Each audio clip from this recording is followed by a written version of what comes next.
Siapa sih yang nggak tahu ikan tuna? Itu loh, ikan gede yang ditangkap di laut yang harganya mahal banget. Kalau di Indo, ikan kayak gini dimakan kayak tuna balado, tuna dabu-dabu, pepes tuna, tuna kuah kuning, tuna suwir, banyak banget pokoknya. And gak usah gue sebutin lagi. Tapi tahu gak sih, tuna kayak gini tuh populernya dimasak setengah matang. Terus dikasih wijen kayak kacang kepanggang. Bagian luar kecoklatan, tapi tengahnya masih mentah, glossy, hampir kayak daging mentah yang hidup. Dan inilah sesame crusted seared ahi tuna. Welcome to Sejarah on a Plate. Kalau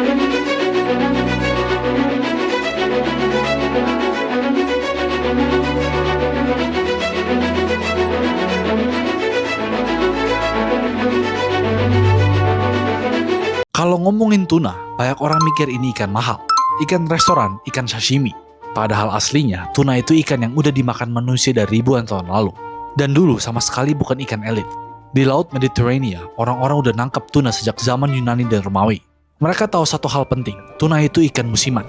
Dia lewat jalur tertentu, di waktu tertentu. Jadi kalau lagi lewat, ditangkap rame-rame. Kalau enggak, ya nunggu tahun depan.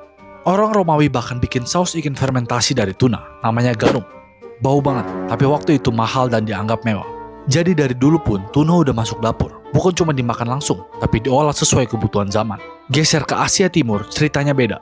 Di Jepang, tuna dulu bukan ikan favorit. Terutama bagian berlemaknya, cepat rusak, amis, susah disimpan. Baru setelah teknik pisau, pengawetan dan es berkembang, tuna mulai dihargai. Dari situ, budaya makan tuna mentah pelan-pelan terbentuk. Karena itu cara paling aman dan masuk akal saat ikannya benar-benar segar. Nah, sekarang kita tarik ke Indonesia. Di Indonesia Timur, tuna itu bukan ikan restoran, tapi ikan hidup. Di Maluku, Sulawesi, Papua, tuna udah lama jadi ikan harian. Ditangkap nelayan kecil, dibawa pulang, langsung diolah. Karena semua orang di sana paham, tuna nggak bisa ditunda. Makanya muncul cara-cara olahan yang cepat dan logis. Diasapi jadi tuna asar supaya awet. Dimasak kuah asam atau kuah kuning biar segar. Dibakar atau dimakan mentah seperti gohu ikan, pakai jeruk dan rempah. Bukan karena ikut-ikutan Jepang, tapi karena kondisi alamnya sama. Baru di abad ke-20 semuanya berubah. Ada kapal besar, ada freezer, ada pesawat kargo. Tuna yang dulu dimakan di kampung pesisir, sekarang bisa nyampe ke kota besar, bahkan lintas negara. Banyak orang kalau dengar kata ahi tuna langsung mikir ini ikan khusus. Kayak ikan langka, beda kelas, beda spesies. Padahal aslinya nggak seserius itu. Ahi itu cuma nama, bukan nama ilmiah, bukan jenis ikan baru. Kata ahi asalnya dari Hawaii. Di sana, nelayan dan orang lokal pakai kata itu buat nyebut tuna yang ukurannya besar dan kualitasnya bagus kalau dimakan segar. Lama-lama, istilah ini dipakai restoran. Dari situ menyebar kemana-mana. Jadi di dapur atau restoran, kalau orang bilang ahi tuna, biasanya yang dimaksud cuma salah satu dari dua ini, yellowfin atau tuna big eye. Dua-duanya sama-sama tuna laut dalam. Ikan gede, berenang jauh, dagingnya merah, teksturnya padat. Dan yang paling penting, enak kalau masih segar. Terus mungkin muncul pertanyaan, kenapa nggak dibilang tuna aja? Karena kata tuna itu luas banget. Tuna bisa berarti macam-macam. Bisa ikan kecil buat kalengan, bisa tuna segar buat sashimi. Bisa juga tuna yang udah lama di es. Nah, kata ahi dipakai buat ngasih kode. Artinya kira-kira begini. Ini tuna segar, dipilih khusus dan dimakan setengah matang atau mentah. Makanya kalau kamu lihat menu kayak ahi tuna steak, seared ahi tuna atau ahi tuna poke, biasanya ngasih gambaran, ikannya fresh, dagingnya masih merah, masaknya cepat, atau bahkan nggak dimasak sama sekali. Bukannya sok kebarat-baratan, tapi karena karakter ikannya memang begitu. Ahi tuna punya serat yang rapat dan proteinnya sensitif panas. Begitu kelamaan dimasak, langsung berubah. Teksturnya jadi kering, rasanya hambar, aromanya bisa jadi amis. Makanya di dapur profesional, ahi tuna cuma kena panas sebentar. Bagian luarnya kecoklatan, dalamnya tetap merah. Jadi kesimpulannya simple, ahi tuna itu bukan ikan baru, dia cuma tuna tertentu yang dipilih dan diperlakukan dengan cara tertentu. Nah, sekarang bagian yang sering bikin orang bingung, karena di Indonesia kita juga makan tuna, banyak banget, tapi cara makannya beda. Pertama, soal jenis ikan. Di Indonesia, tuna yang dimasak sehari-hari itu bisa macam-macam. Ada yellowfin, ada skipjack, ada tongkol, ada tuna ukuran sedang yang ditangkap lokal. Di pasar, semuanya sering disebut simpel saja, tuna atau ikan tuna. Nggak dibedain detail dan itu wajar. Karena di dapur Indonesia yang penting bukan spesiesnya, tapi cara masaknya. Kedua, ada soal kesegaran dan sistemnya. Ahi tuna hidup di sistem sementara di Indonesia. Terutama dapur rumahan dan daerah. Ikan ditangkap pagi, dibawa ke darat. Dimasak hari itu juga sama-sama segar. Tapi sistemnya beda. Karena itu, dapur Indonesia nggak bergantung ke makan ikan mentah. Kita langsung dibakar, dimasak kuah, digoreng, atau diasap. Ketiga, soal cara masak dan tujuan rasanya. Ahi tuna di restoran, bumbunya minimal, biasanya cuma garam, lada, minyak. Fokus ke tekstur daging ikannya. Kalau tuna masak di Indonesia, ada rica-rica, balado, woku, kuah asam, pepes, tuna asar. Tujuannya bukan nunjukin tekstur ikan daging, tapi nyatu sama bumbu dan nasi. Keempat, soal matang atau setengah matang. Ahi tuna enaknya setengah matang, bahkan mentah karena teksturnya masih bagus. Tuna masakan Indonesia hampir selalu matang karena lebih aman, lebih awet, dan lebih cocok sama bumbu. Ini bukan soal mana yang lebih benar, ini soal fungsi makanan. Terakhir, soal posisinya di budaya makan. Ahi tuna biasanya jadi menu utama, satu piring sendiri, fokus ke ikannya. Tuna di Indonesia jadi lauk, dimakan bareng nasi, bagian dari meja makan, nggak berdiri sendirian. Makanya rasanya kuat, pedas, asam, gurih, wangi. Bedanya ahi tuna sama tuna yang biasa dimasak di Indonesia itu bukan cuma soal ikannya, tapi soal cara orang memperlakukan ikan itu. Ikannya mirip, budaya makannya yang beda. Di video kali ini, menu tuna yang akan dimasak adalah sesame crusted seared ahi tuna.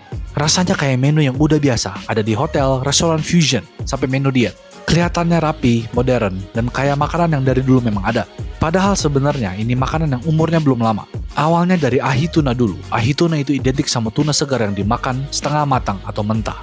Banyak orang langsung ngira ini makanan Jepang. Nggak sepenuhnya salah, karena Jepang memang punya budaya makan tuna mentah. Tapi bentuk tuna pakai lapisan wijen tebal, lalu di-sear itu bukan masakan Jepang klasik. Di Jepang, tuna biasanya dimakan polos, dipotong rapi, disajikan mentah, tanpa crust. Fokusnya ke kesegaran ikan dan potongan pisau. Beda banget sama versi sesame crusted yang kita kenal sekarang. Menu sesame crusted seared ahi tuna itu justru muncul di dapur barat, terutama Amerika sekitar akhir 70-an sampai 90-an. Waktu itu, para chef di California lagi banyak eksperimen. Mereka terinspirasi makanan Asia, tapi tamu restoran mereka belum tentu siap makan ikan mentah-mentah. Jadi mereka cari jalan tengah. Ikannya tetap ahi tuna, tetap merah di dalam. Tapi bagian luarnya dipanasin cepat, cuman sebentar, biar kelihatan matang. Tapi dalamnya masih lembut. Disinilah wijen masuk. Wijen itu bahan Asia yang aromanya kuat dan rasanya gampang diterima. Tapi teknik melapisi ikan dengan biji wijen tebal lalu di-sear itu sebenarnya teknik barat.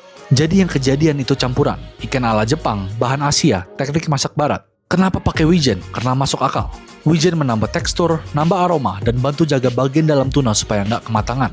Jadi luarannya yang ada rasa dan sedikit crunch, tapi tengahnya tetap juicy. Makanya bumbunya jarang ribet. Biasanya cuma garam, lada, kadang kecap asin atau saus ringan. Lama-lama menu ini jadi populer. Awalnya di restoran mahal, terus turun ke restoran fusion, hotel, sampai jadi menu aman. Buat orang yang pengen coba tuna setengah matang tapi masih ragu. Kelihatan fancy tapi nggak terlalu ekstrim. Yang lucu, sekarang banyak orang mikir ini makanan tradisional Jepang. Padahal kalau dibawa ke Jepang, ini bakal dianggap masakan modern, bahkan cenderung barat. Jadi sebenarnya, makanan ini bukan lahir dari tradisi lama, tapi dari dapur modern yang nyoba nyatuin banyak budaya. Dari keinginan makan tuna segar tapi tetap pengen rasa aman. Oke, kita masuk ke bagian masak. Ini penting karena di menu ini waktunya itu segalanya. Ahi tuna itu bukan masakan yang bisa ditinggal. Bukan tipe masuk pan, ditinggal, ngurus yang lain. Kalau lengah dikit, langsung lewat titik enaknya. Ahi tuna dibalur wijen. Pas sudah semua ketutup wijen, waktunya dimasak. Waktu masaknya singkat banget, biasanya cuma 30 detik. Kadang malah kurang dari itu, tergantung tebal ikannya dan panas pan-nya. Karena targetnya cuma satu, masak bagian luar, jadi bagian dalam tetap mentah, merah. Pan harus tetap benar-benar panas dari awal. Bukan hangat, tapi panas. Begitu tuna masuk, langsung ada suara css. Itu tanda yang dicari. Begitu satu sisi kena panas, sekitar setengah menit, langsung dibalik. Nggak tunggu coklat tua. Cukup berubah warna. Total waktu di pan biasanya nggak sampai 2 menit. Dan setelah itu, nggak didiamkan lama. Ahi tuna juga punya panas sisa. Kalau didiamkan kebanyakan, bagian dalamnya tetap lanjut matang. Makanya setelah diangkat langsung dipotong atau langsung disajikan. Disinilah wijen punya peran lagi. Lapisan wijen bantu kasih buffer kecil. Jadi bagian luar bisa wangi dan kecoklatan, sementara panas belum keburu masuk ke tengah. Makanan ini kelihatannya simple, tapi sebenarnya masakannya timing banget. Dan ini juga alasan kenapa banyak orang gagal pas pertama coba masak ahi tuna di rumah.